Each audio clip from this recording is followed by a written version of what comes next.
Imagine waking up in a cold sweat, gasping for breath, heart pounding in your chest. You struggle to sit up, but something's wrong. You can't remember your name. You don't know where you are or how you got there.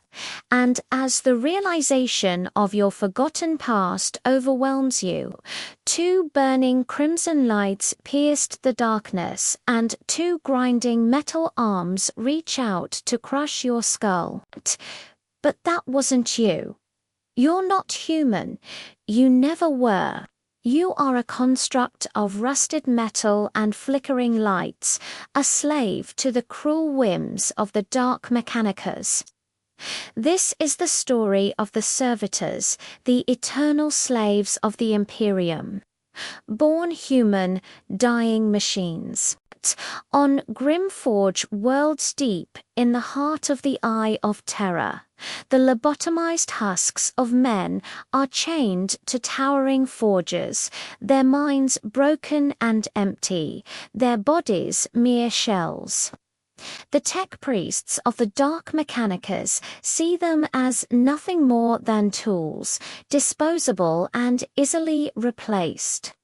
But even in their fractured state, the Servitors retain one spark of humanity, the will to survive. In the depths of the Black Library, amidst the most ancient and forbidden texts, a single grimoire holds the key to the Servitors' creation and their terrible fate. It is said that within its pages, the secrets of souls are laid bare, and the rituals of binding a human consciousness to a machine body are revealed. Some whisper that the knowledge contained within the book is so dangerous that even the most seasoned psychers fear to tread, and so it was with great trepidation and a heavy heart that I delved into the forbidden lore. The history of the Servitors is a grim tale indeed, for these poor souls were once just like you and me, ordinary citizens of the Imperium going about their daily lives. But when the forces of chaos descended upon their cities, all that changed. Entire populations were rounded up and taken to the dreaded black ships, where they were subjected to horrific experiments and their minds broken beyond repair. Their bodies were then cybernetically enhanced, turning them into living machines, their every thought and action controlled by the insidious whispers of the ruinous powers. But even in their darkest hour, some servitors managed to retain a fragment of their former selves. And it is this sliver of humanity that gives them the will to survive, however futile that may be. For a servitor is forever trapped between two states of being, caught in the liminal space between life and death, flesh and machine, human and demon. I hope that in time these poor souls will find peace, whatever form it may take. But until then, we must remember their sacrifice and the terrible fate that befell them, for they are a warning to us all of the horrors that await those who fall into the clutches of the dark mechanicus. This has been the tale of the Servitors, the eternal slaves of the Imperium. Born human, dying machines. May the Emperor protect us all from such a fate. The Imperium is undeniably a horrifying place to live. From the dark and grimdark future of the 41st millennium, we've come to know that life is cheap. Resources are plentiful, but access is restricted, and violence is the only language that some creatures understand. But what perhaps stands out the most about the Imperial society is the sheer amount of workers needed to keep everything running. Factories churning out billions of weapons, starships being built in gargantuan shipyards, wars raging across the galaxy, and mines digging deeper into the crust of countless planets, All of this requires an absurd amount of manpower, and yet somehow the Imperium always has enough to fill these positions. That's because somewhere within their ranks are the Adeptus, and they have the perfect solution for the Imperium's insatiable hunger for labor. On many worlds throughout the galaxy, cybernetic thralls can be found plugged into machines, operating them with their augmented bodies hooked up to servo skulls or weapons, letting off steam from their pressure relief valves while they work, or simply carrying out menial tasks under the watchful gaze of their overseers. The cybernetic thrall, more commonly referred to as a servitor, is the peak of efficiency, incapable of being bribed or corrupted, unable to experience fear or fatigue, and above all else, incapable of rebellion. But it's not all sunshine and roses for these mechanical slaves. Because while the process of turning a human being into a cybernetic thrall might be seen as a humane alternative to simply being executed, that doesn't mean that the process itself is anything less than horrific. In today's video, we're going to delve deep into the Adeptus Mechanicus' greatest innovation, and we'll take a look at just how servitors are created, why it is still considered a humane option, and how exactly the process has changed since the dawn of the Imperium. So if you think you can handle the truth, then strap yourself and get ready for a ride, because here at the Kill Team, we're about to get real deep. From the darkest depths of YouTube's algorithm, it's me, your one-stop for all things tabletop war games. And today we're discussing, if you find value in today's video, do me a favor and show your support. It really does help the channel tremendously. Let's dive right into it. When we think of servitors, the first thing that probably comes to mind is the image of a human torso hooked up to a mining laser and blasting away at rock, and/or deep within some subterranean hive. While this is certainly one common form of cybernetic thrall, there are actually a great number of variations out there. There are servitors who operate turret gun positions on starship bridges, manning heavy bolters or missile launchers. You've got servitors that are used as living tools, like the infamous flesh grinder, essentially a meat cleaver on legs. And you've even got servitors that are practically unrecognizable as such as those who are turned into servo skulls, having little more than their brainstem and a synthetic skull remaining. But regardless of the final form a cybernetic thrall might end up in, they all share one thing in common: a complete lack of free will. That's because the creation of any servitor begins with the same thing: lobotomy. By removing a significant portion of the frontal lobe, much of the personality and free will of the individual is removed. Without the capacity for complex thought and decision-making, the subject is now little more than a puppet waiting for strings to be attached. And when it comes to controlling these lobotomized puppets, there are two main methods employed by the Adeptus Mechanicus. The first method involves direct neural interface, where a cable or electrode is implanted directly into the brainstem of the subject. This allows for the most control, but is also the most invasive and leaves the servitor in the most obvious state of being a slave. The second method involves the use of chem implants, small devices placed into the brain which regulate the flow of neurotransmitters and hormones. This allows for subliminal control, meaning the servitor will still appear relatively normal, acting natural around other humans, but will still ultimately obey commands given by their masters. But before we go any further into the creation of servitors, let's talk about how exactly this practice came to be. After all, it's not like the Mechanicus just woke up one day and decided, you know what, we should turn humans into cyborgs and enslave them. No.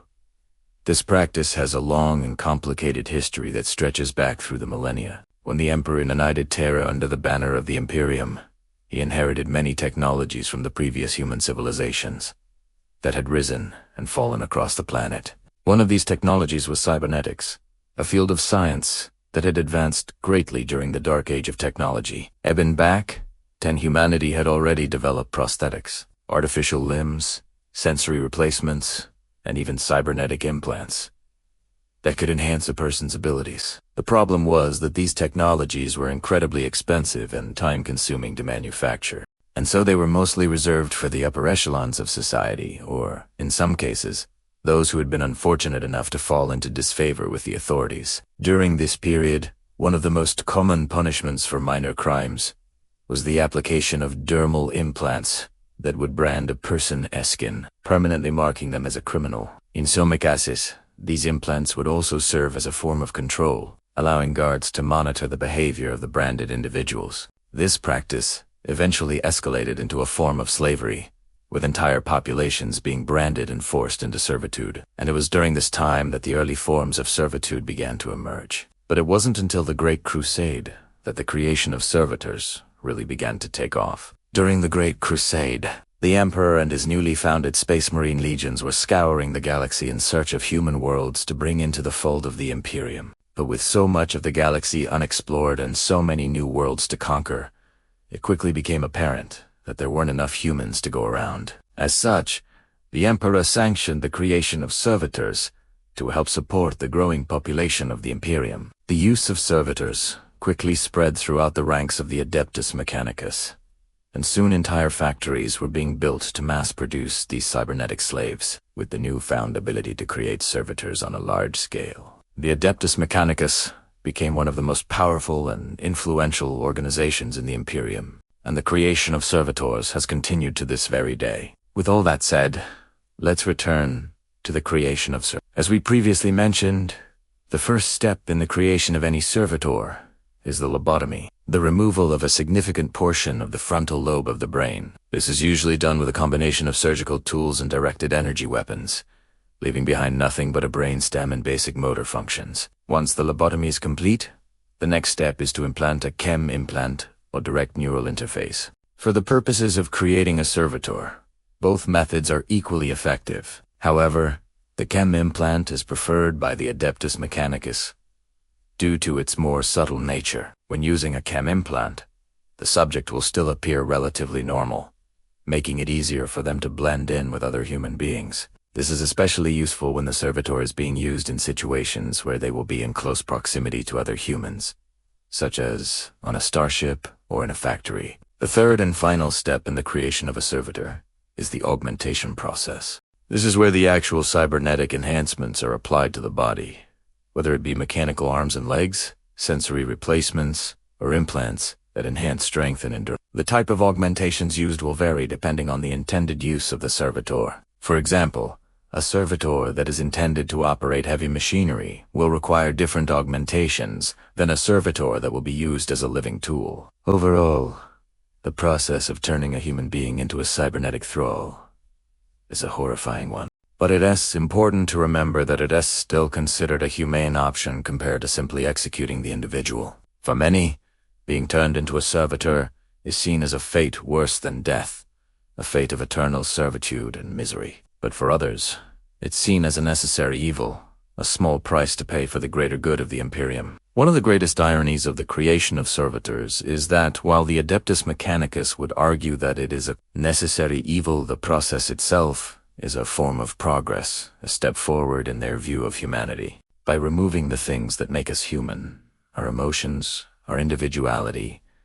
our free will, the Mechanicus believes that they are freeing us from the shackles of our humanity, allowing us to become something more, something better. In their eyes, a servitor is not a slave, but a worker, a cog in the machine that drives the Imperium forward, a worker incapable of experiencing fear or fatigue, incapable of rebelling or rising up against their masters, incapable of anything except carrying out their assigned tasks. So, in the grim darkness of the 41st millennium, the question remains, is the creation of servitors a necessary evil? Or is it simply a convenient way to dispose of those who are deemed expendable? Only time will tell. That's all the information I have for you today. Thank you so much for watching. Give me a thumbs up if you enjoyed this video and subscribe if you want to see more like it. I'll catch ye on the flip side. You are about to witness the fate that awaits those who would oppose the God Emperor of mankind in any way, shape, or form. You will see what it means to fall from grace and incur the wrath of the Adeptus, heretics, mutants, Xenos, and traitors alike. All will be judged and found wanting. The first step of their grim reckoning is selection. The Emperor's justice waits for no one. It descends upon the guilty as swiftly and as mercilessly as the storm bolters of the stormtroopers themselves. Criminals, failed psychers, political dissidents, captured heretics, even the loyal who have simply displeased the wrong official. All are eligible for the darkest fate imaginable. Transformation into a soulless shell of their former selves, a blank slate devoid of personality, identity, or hope. That only crime was being born different, possessing abilities beyond the understanding or control of ordinary men. Such individuals were often taken from their families as children and raised in the service of the Inquisition, brainwashed into forsaking everything they once held dear.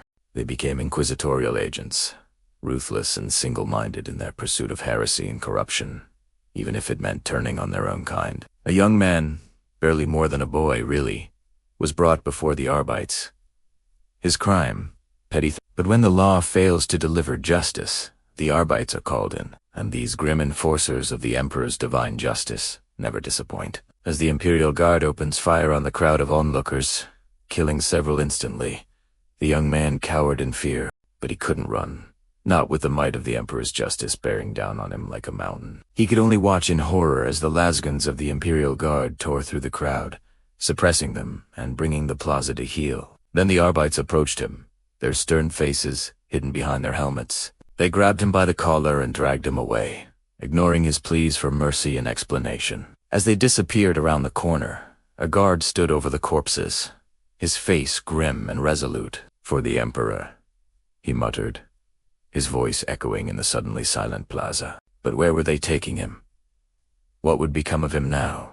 Only time would tell, and time was something this young man would have plenty of, though none of it would be his. Within the cold, sterile halls of an Arbite's facility, the prisoners sat strapped to metallic tables, their eyes blank and lifeless as their minds were wiped clean of all memories, personality and identity. These unfortunate souls had been stripped of their humanity, turned into blank slates, ready to be written on by the whims of their captors. Some had been lobotomized, their connections to their past severed by surgical precision. Others had undergone even more drastic measures, their limbs replaced with crude augmetics, such as spliced weapons, mining drills, or welding arms, becoming living tools of the Adeptus Arbites. Yet others had been permanently programmed by Tech-Priests, their human flesh chained to binary code, forced to serve the machine god in some incomprehensible way. Each prisoner bore the mark of their transformation, a testament to the lengths the Adeptus Arbites would go to ensure compliance and obedience.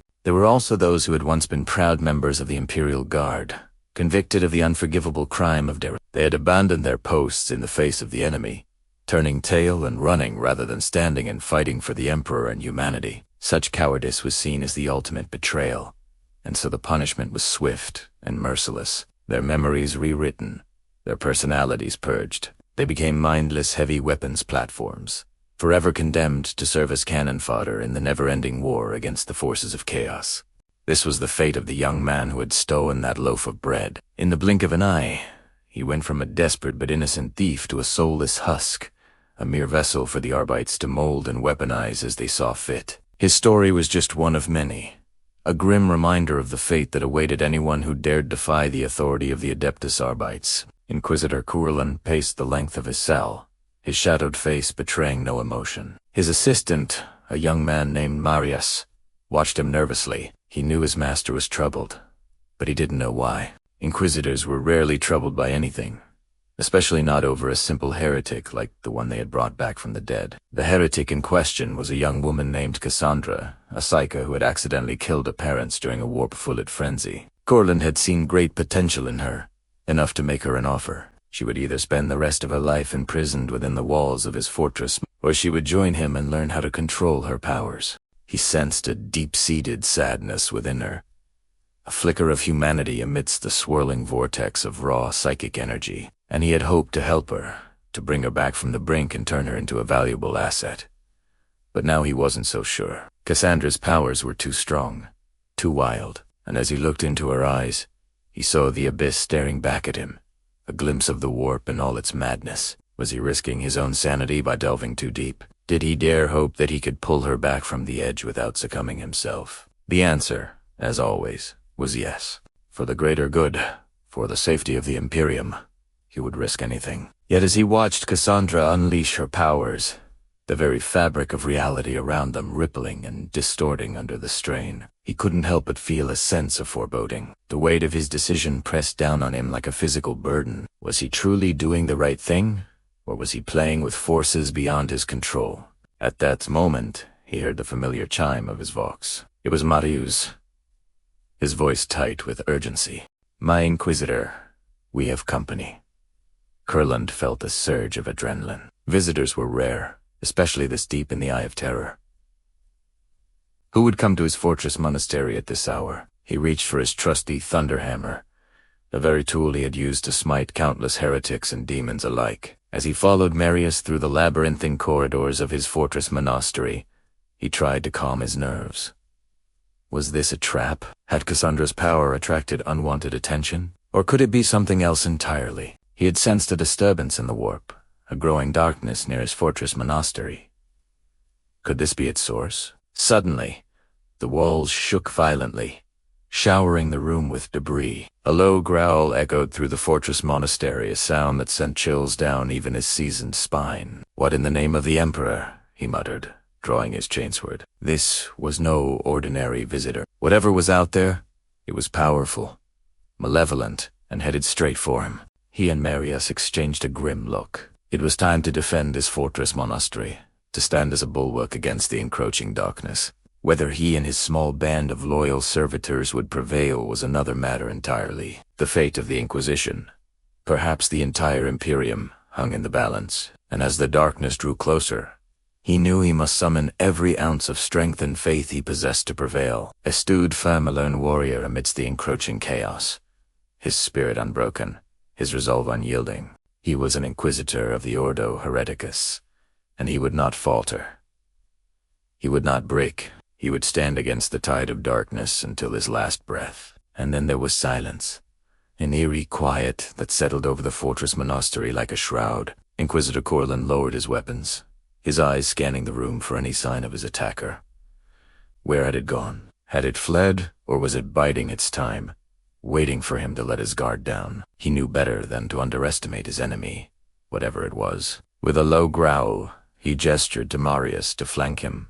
Together, they moved cautiously through the debris-littered halls, searching for any sign of life. The air was thick with tension, the silence broken only by the sound of their own footsteps and the drip of stagnant water. They rounded a corner and came face to face with a sight that made Corlin's blood run cold. In the center of the room stood the unconscious form of Cassandra, her chest rising and falling slowly. But that was not what had caught his attention. It was the gaping hole in the wall behind her, a swirling vortex of pure warp energy. The intruder had come through this portal, but where had it gone now? With a sense of foreboding, Corlin stepped forward, reaching out to check Cassandra's pulse. She was alive, but barely. The warp had taken a heavy toll on her, but it was nothing a skilled Medicae team couldn't handle. Relieving. But he couldn't shake off the feeling that something was terribly wrong. The warp was never subtle, and the darkness that had come here had not come for Cassandra. He looked back at the portal, its malevolent energy pulsing like a heartbeat. He knew he had to act fast. If what he suspected was true, then the darkness was still here, lurking in the shadows waiting for its chance to strike. He just didn't know where. Then he had a faint whimper coming from the far corner of the room. Keening down, he saw a small child huddled in the shadows, his eyes wide with terror. But it wasn't the child that caught his attention. It was the strange device he was holding in his small hands, a device that pulsed with the same dark energy as the portal. As the child looked up at him, Inquisitor Corlin felt a chill run down his spine. In that brief moment, he saw not a child, but a vessel for the darkness that had come here, a darkness that threatened to consume not just the child, but the entire galaxy. The battle for Cassandra's soul was over, but the war for the fate of the Imperium had just begun. You have witnessed the fate that awaits those who would oppose the God Emperor of mankind in any way, sape or form. You have seen what it means to fall from grace and incur the wrath of the Adeptus Arbite. This is the Adeptus Mechanicus, and this is our list of servitor types. In the grim darkness of the 41st millennium, there are few sights more pitiful than a human being turned into a machine, a slave to the will of its mechanical master and forced to perform menial tasks for eternity. And yet, it is hard to argue with the fact that servitors serve an important role in the Adeptus Mechanicus, acting as disposable thralls that allow the Tech-Priests to focus on maintaining the galaxy's ancient technology. But what exactly is a servitor? In essence, a servitor is simply a human whose nervous system has been hooked up directly to a machine, augmenting them with incredible abilities, but at the cost of their free will. Even worse, Some servitors are literally hacked apart and reassembled as cybernetic patchwork slaves. Today we'll be looking at several different types of servitors, starting with the most common ones. Labor servitors make up the backbone of the AdMech's workforce and can be found in every forge world, mining world, starship, engine room, and repair facility. These poor souls have likely met their fate through the simple misfortune of being in the wrong place at the right time. When the Mechanicus arrives at a new world, they will often establish settlements where local populations are either enslaved or worse. This means that many labor servitors are simply regular humans who are abducted and turned into slaves. Others might be unfortunate prisoners who volunteered for the so-called gift of the Omnissiah after being sentenced to death by the Imperial authorities. Whatever the case may be, labor servitors are generally considered to be the most humane form of servitude, although it's debatable how much humanity any of these cyborgs actually have left. The majority of labor servitors are implanted with a mechanical spine, allowing them to easily interface with nearby machinery. This augmentation also allows the servitor to be connected directly to a central hub, such as the Vox network of a starship, meaning that a tech priest could theoretically monitor and control hundreds, if not thousands, of servitors simultaneously. Other common augmentations include bionic arms, which allows servitors to operate heavy machinery, as well as enhanced vision, which makes it easier for them to identify defects in equipment. Some particularly unfortunate servitors have had their bodies modified to serve as mobile tool racks, complete with retractable power tools stored within their rib cage or welded directly to their forearms. While others have been converted into living welding torches, sacrificing any hope of a useful life for the sake of efficiency. Labor servitors are augmented differently depending on their intended use. For example, those working in mining operations are often outfitted with powerful digging claws instead of hands, while servitors employed as shipboard mechanics will have been given replacements for eyes that allowed them to see in the dark and detect radiation levels. Some servitors will receive no augmentations at all, save for the implantation of a neural interface. These servitors are typically used as shock labor, assigned to dangerous jobs where the loss of a human life is a trivial matter. But one type of servitor is far crueler than the rest. While they might share some similarities with the Genestealer cult's use of bio-augmented warriors, the two are completely unrelated. Combat servitors are mind-numbing killers who exist only to follow the orders of their tech-priest masters without question. They are often mounted with heavy bolters, plasma cannons, or even chain fists, making them deadly both in close quarters and at range. However, many will simply be equipped with basic bolt pistols and chainswork, turning them into melee abominations that wade fearlessly into the thick of battle. Unlike their fellow servitors, many of whom can be created simply by hooking a human brain up to a mechanical skeleton, combat servitors must be carefully selected and prepared for their horrific transformation, since their minds must be completely dominated and purged of all emotions and doubts. Candidates are normally volunteers from among the rank and file of the Adeptus Mechanicus.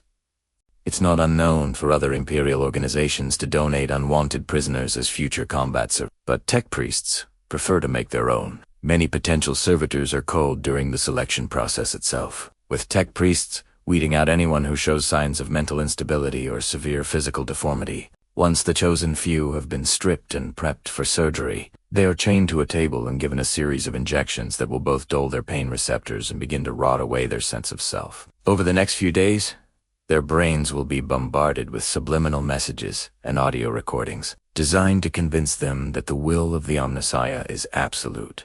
By the time their flesh has been peeled back and their nervous systems ripped out and replaced with cybernetics, these poor souls have become little more than empty shells animated by pure machine spirit. Their implants themselves vary greatly, with many being customized to suit the individual's intended use. Some are mounted with sensor arrays that allow them to detect enemy infiltrators, while others have been reinforced with extra armor plating to allow them to soak up punishment. Others still bear the scars of crude surgery, having been converted into living artillery by having their entire nervous systems repurposed as firing mechanisms. Independent combat servitors are rare, although there are some tailies of entire squads coming loose and running amok. However, as long as a single tech priest remains alive, the chain of command can keep control over his or her thralls. If anything, the presence of so much raw firepower tends to focus their minds on the task at hand. While labor and combat servitors make up the vast majority of the Adeptus Mechanicus workforce,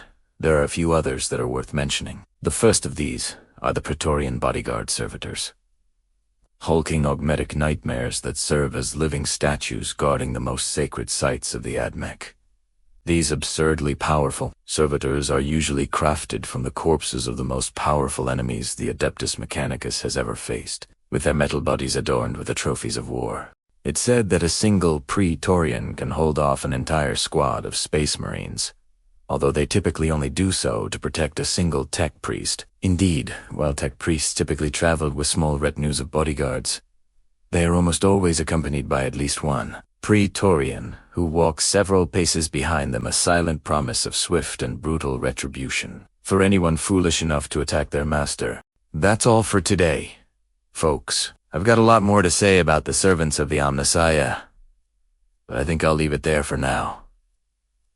What do you think? Are servitors simply tragic victims of circumstance, or are they rightfully serving their purpose? Let me know in the comments below. And don't forget to like and subscribe if you want to see more content like this. Thank you all for watching, and I'll see you next time. Also, a special thanks to our patrons. Your generosity helps us produce the best content we can, and we really appreciate it. Now, if you want to see your name at the end of videos, then you too can support us. The link to that is in the description. What if there was something that could survive an apocalypse, not in spite of its humanity, but because of it? What if the greatest threat to the survival of humankind was our own empathy, our need for connection, our desire for love and understanding? And what if this horror wasn't limited to our physical form, but also affected our minds?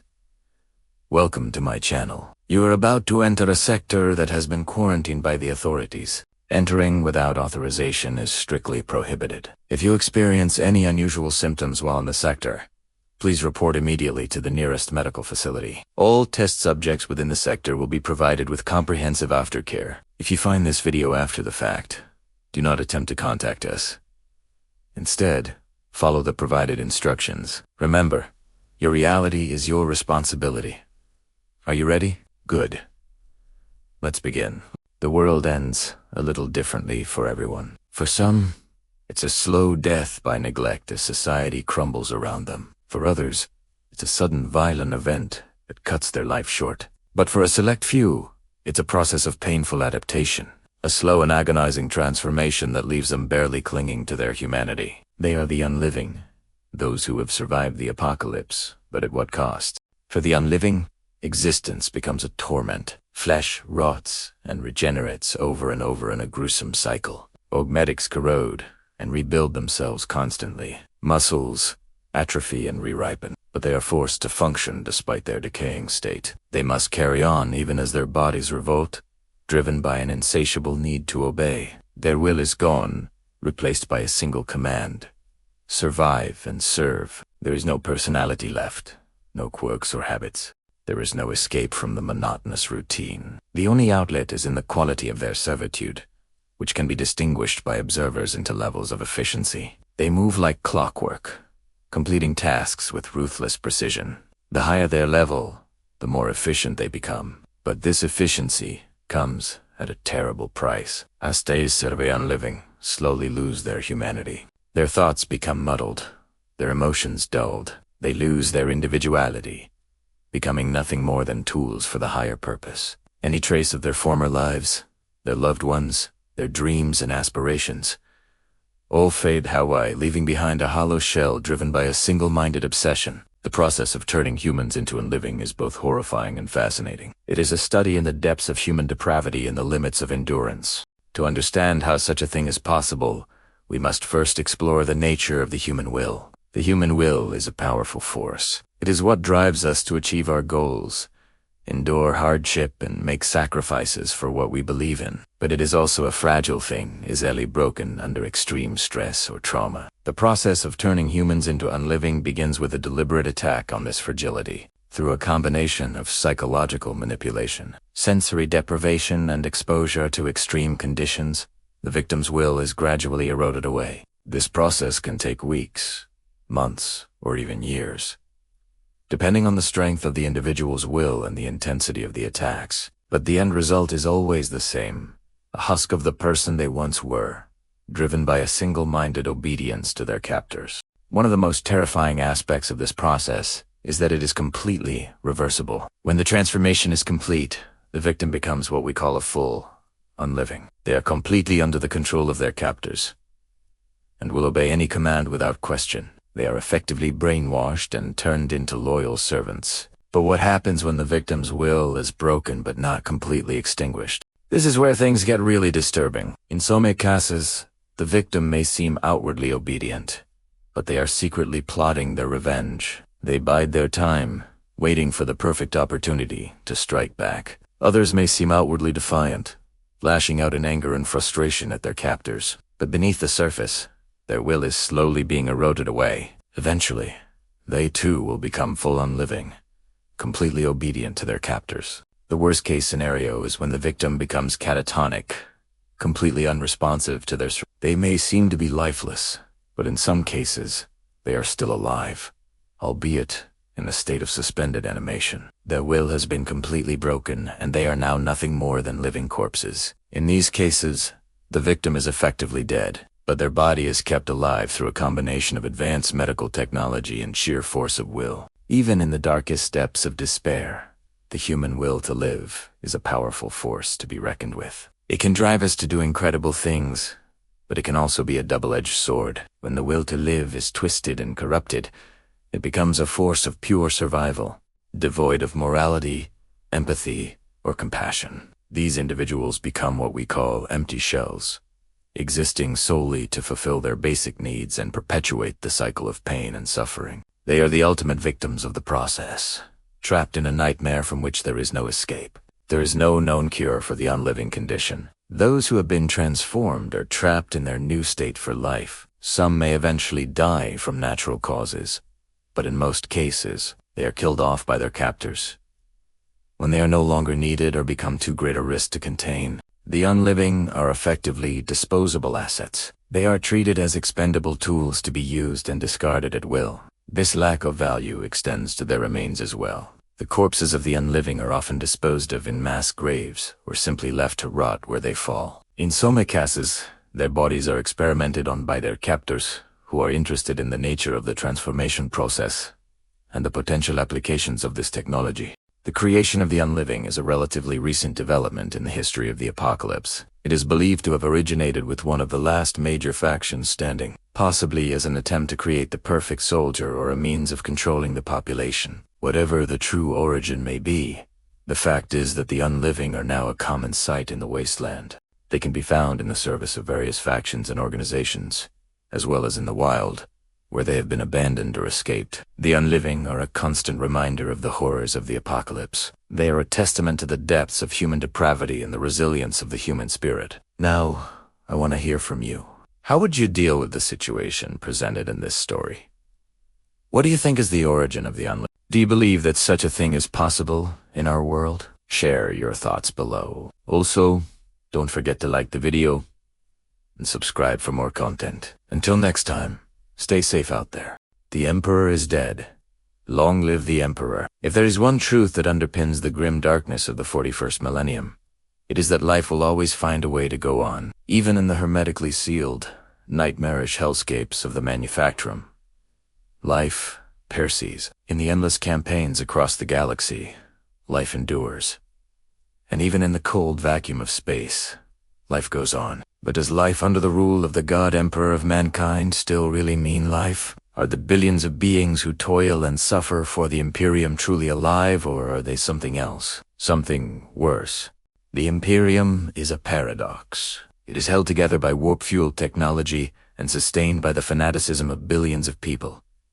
But it's also an empire of control and order. Humanity is all-consuming. Its great cities and star-spanning navies must be maintained, and it demands resources from across the galaxy to sustain its growth. In turn, this leads to conflict with other species, not only the alien races known as Xenos, but humanity's own creations. And it is this that leads to the need for servitors. From the depths of the hive minds of the orcs to the twisted nightmares of chaos, servitors have been created for a variety of reasons, but the majority of them serve a similar function: expendable, obedient labor. And yet, despite their degraded state, there is still a spark of humanity left within them. This is what makes them so cruel.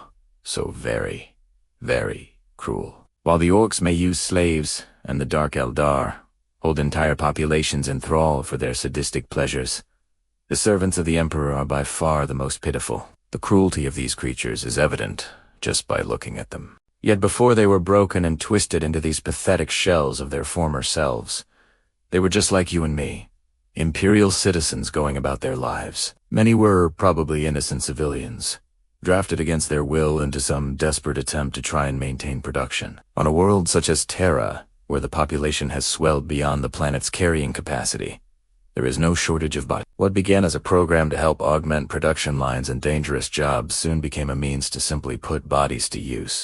With millions upon millions of people living in the fetid underhive, the practice spread throughout the Imperium, becoming a sad necessity for any world that did not want to face starvation. With the exception of rare, more advanced cybernetic implants, servitors are made without any form of anesthesia. The process begins with lobotomy, the removal of the frontal lobe of the brain. This is the part of the brain responsible for reasoning, rational thought, and planning. It is also the part of the brain that makes us uniquely human. By removing it, the Imperial authorities remove what makes you you. Once the lobotomy is complete, the rest of the body is encased in crude power armor, usually salvaged from fallen enemies.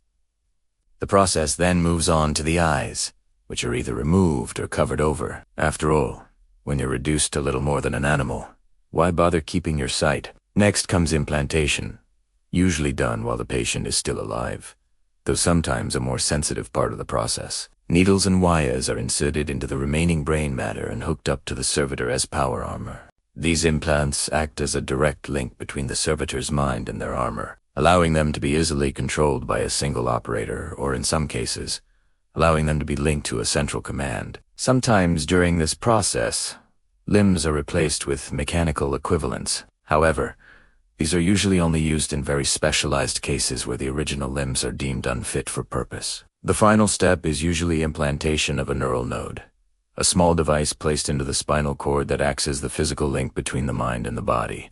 This allows for easier control of the servitor and can help to reduce the amount of damage caused by incoming injuries. If you've ever had surgery, this must seem painfully familiar, and it's no accident. The sadistic side of the operation is obvious, but the lobotomy isn't merely done to make control easier. It's also a mercy killing.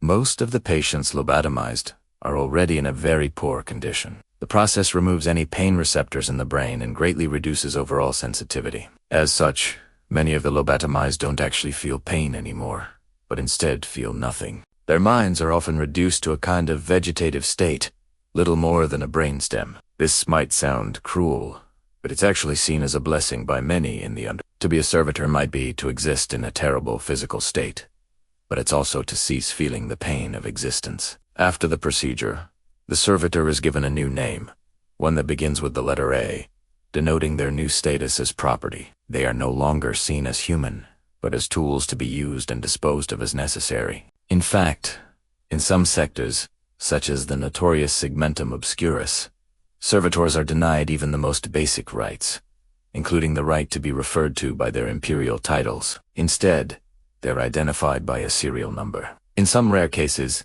imperial psychers, known as navigators, have even been lobotomized and converted into servitors. The navigator class is a special mutant class of human being who has been bred and trained for millennia to navigate the treacherous realms of the warp. As the Emperor's children were blessed with the powers of the warp, so too were some humans blessed with it, although not nearly to the degree that Chaos could ever hope to achieve. Navigators, with their greater psionic abilities, are able to resist the implants placed into them, leading to horrifying results, known as demonic servitors. These creatures retain their higher functions, including speech and basic However, they are forever tormented by the implanted demons, leading to violent mood swings and unpredictable behavior. In extreme cases, these demonic servitors will often rip off their armor and attack anyone nearby with their bare hands, claws, and teeth. So you might think that things cooey and get much worse for the poor saps who get turned into these things. But trust me, they can. While we've mostly been talking about servitors who are designed to operate on the ground, There are a huge number of servitors who exist to keep the void ships of the Imperial Navy fueled and flying. At least those who work the ship's engines and reactors tend to be left alone, often left to do their work in peace. That is, until they aren't. For a strange reason, some people seem to delight in subjecting the servants of the Emperor to further torment, even after they've already suffered so much. Some of these perverts even take pleasure in ripping off the armor of servitors, subjecting them to sexual acts, or even worse. Maybe this is just a part of the sick pleasures of the Dark Millennium, but I think there's something more going on here. The Dark Eldar use slaves for their own gratification. Yes, but it's because they derive pleasure from the act of inflicting pain. The sadists of the Ordo Hereticus might enjoy tormenting potential heretics, but that is because they are motivated by a desire to purge the galaxy of anything that would threaten the Emperor. They see pain as a tool to extract confessions or force compliance. But what about these people? The worst of these deviants can be found in the scabrous underhive.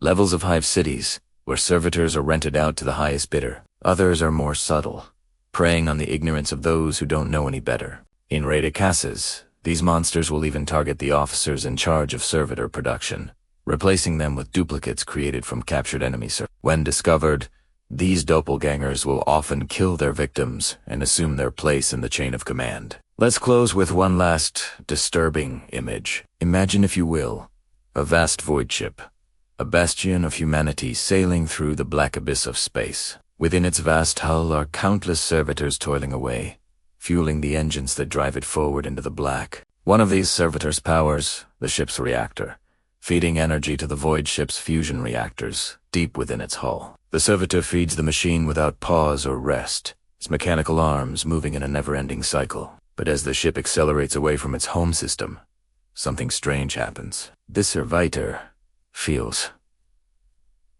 nothing. For a brief moment, its non-existent mind drifts and wanders, finally freed from its torment. It sees the stars as the ship sails past them, each one a pinprick of light in the unending darkness. Finally, it reaches the end of its arc, having powered the ship for countless years. Now the void ship accelerates faster, diving into the heart of the warp. As it does, the servitor's faint biosignature is lost to the cold void of space. There will be no record of its existence, no monument, and no grave. The life of the servitor is over, but its death will never be acknowledged. And that, my friends, is what makes them the most cruelest of the cruel. The Emperor protects, but he also destroys. And ultimately, that is what makes his gift of the power of the machine god such a cruel one indeed. So, what do you think? Does the sacrifice of billions of lives to fuel the machine god even matter in the grand scheme of things? Or is it just another dark secret the Imperium would rather keep hidden? Let me know your thoughts in the comments below. And as always, thank you so much for watching, and I'll see you next time. They are broken, twisted parodies of humanity, condemned to an existence devoid of hope or happiness, forever trapped in a nightmare from which there is no waking. In the Imperium of man, there are fates far worse than deaths. And for the Servitor, death is not an end, it is the only mercy they will never be granted.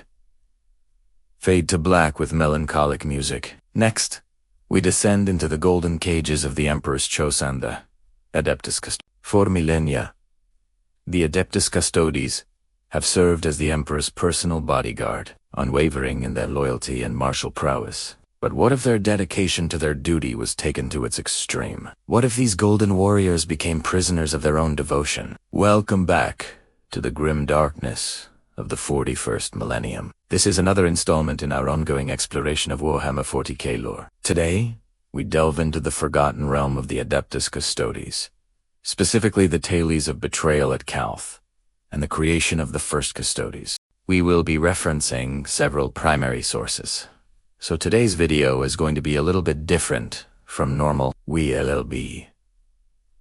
Following the timeline laid out in the novel Death of the First by Don Abnett, and then reading quotes directly from that book. So sit tight. The Adeptus Custodes were created during the Great Crusade, when the Emperor chose 10,000 of his most trusted space marines from all the chapters to form his personal guard. He took them aside individually and implanted in each one of them a fragment of his own soul. The warrior who led this detachment was the first captain of the Imperial Fists, Titus, and he would become the first of the Custodes. As the narrative states, his armor was gold, a color that would become the hallmark of the Emperor's personal bodyguard, the Adepts Custodes. His wargear was newly crafted, too, for the Emperor had wanted no Moran to know that the first captain of the Imperial Fists had been chosen from their number. It was a subtle thing, done as much for Titus's comfort as anything else.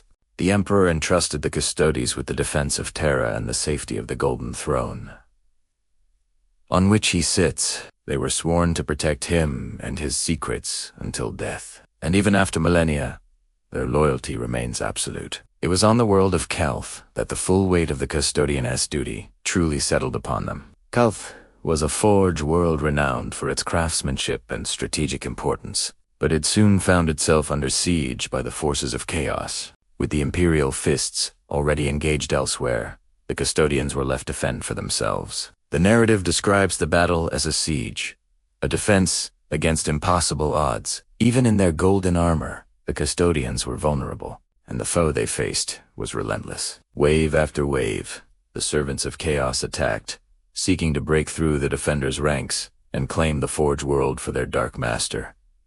During the battle, Titus found himself facing off against a powerful demon prince. The fate of Calath hung in the balance. As the two warriors clashed, it became clear that this was a battle like no other.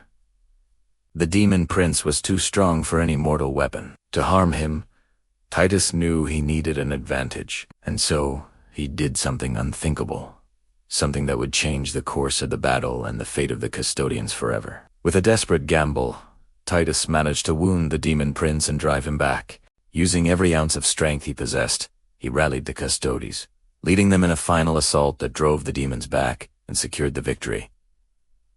But the cost was high. In the heat of battle, Titus had tapped into the warp, drawing power from the same source as the demon prince, and now he found himself transformed. His armor was changed, becoming more ornate and powerful, and his very essence was altered, forever marked by the battle. The once proud golden warrior was now a being of immense power, but also great danger. The Emperor himself came to him in a vision, recognizing the potential within his son. Instead of banishing the chaos taint from Titus, the Emperor embraced it, shaping it and twisting it to the Emperor's will. Titus was still loyal, but he was forever changed. The Emperor declared him the first Terminator and bestowed upon him the mantle of the Ravener, taking on the role of the first and foremost Custodian. Guardian of the Ravener, his role was to safeguard the secrets of the Custodian's power, ensuring that none but the most worthy ever learned their secrets. And with that, the narrative ends. But the story doesn't. For millennia, the Terminator has guarded the secrets of the Custodians, protecting the Imperium from the forces of chaos. He has fought alongside his fellow Custodes, defending the Emperor and the human race against all who would do them harm. But as the 41st millennium grinds on, the threat of chaos grows ever greater, and the Terminator finds himself facing his greatest challenge yet. Can he and his fellow Custodes withstand the coming tide of darkness? Or will the secrets of the Custodians be lost forever? That's the question we're left with, and it's a haunting one. Now, let's move on to the second part of this video. In the depths of the 41st millennium, there exists tales of such horror that even the most jaded Imperial guardsmen will shiver. One such tale concerns the infamous Iron Within, a nightmarish concoction born from the darkest pits of the warp. This foul quintessence is the product of Chaos God's vile machinations, and it's capable of corrupting even the purest soul. Those unfortunate enough to come into contact with it often find themselves consumed by maddening whispers and temptations beyond their mortal understanding. The effects of the Iron Within can be subtle at first, manifesting as insidious doubts and heretical thoughts that slowly erode a person's sanity. However, prolonged exposure or ingestion can lead to a horrifying transformation.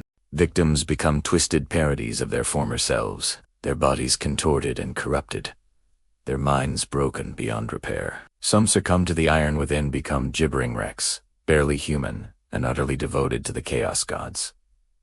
Others ascend to positions of power, becoming tyrants who seek to spread the corruption wrought by the Iron Within. regardless of the outcome. Those who fall to this dark influence become prisoners of the Chaos God's will, forever trapped in a cycle of pain, madness, and destruction. The Iron Within is a potent and terrifying manifestation of the warp's corrupting influence, and those who encounter it are often consumed by its maddening embrace. Yet even in the grim-dark future of Warhammer 40K, there are rumors of a strange, almost mythical substance that can counteract the effects of the Iron Within. Known simply as the Antidote, this mysterious substance is said to be incredibly rare, with only small amounts ever being recovered from ancient texts or hidden caches. Its creation is shrouded in mystery, with some believing it to be the product of an unknown alchemical process, while others believe it to be of extragalactic origin. Despite its uncertain origins, the antidote is said to be highly effective against the Iron Within, with many who have ingested it emerging with their sanity intact. However, the use of the antidote comes with its own risks, as its application can be unpredictable and often results in horrific side effects. Some who have used the antidote have emerged with strange new abilities, while others have suffered terrible mutations that have left them shunned by Imperial society. Despite the risks, the search for the antidote continues, driven by the desperate hope that it may one day be possible to undo the horrors of the Iron Within and free the countless souls that have been trapped by its maddening embrace. The race to discover the secrets of the antidote remains one of the most vital quests in the grimdark future of 40K, with the fate of countless worlds hanging in the balance. Let us know your thoughts about the Adeptus Custodes down in the comments below. Are they among your favorite Space Marines? And what do you think about the idea of a Golden Space Marine Terminator? As always, thanks so much for watching. I hope you learned something new or at least enjoyed the ride. Let me know in the comments what you want to see next. Remember, in the grim darkness of the 41st millennium, there is only war. I'll see you in the next video.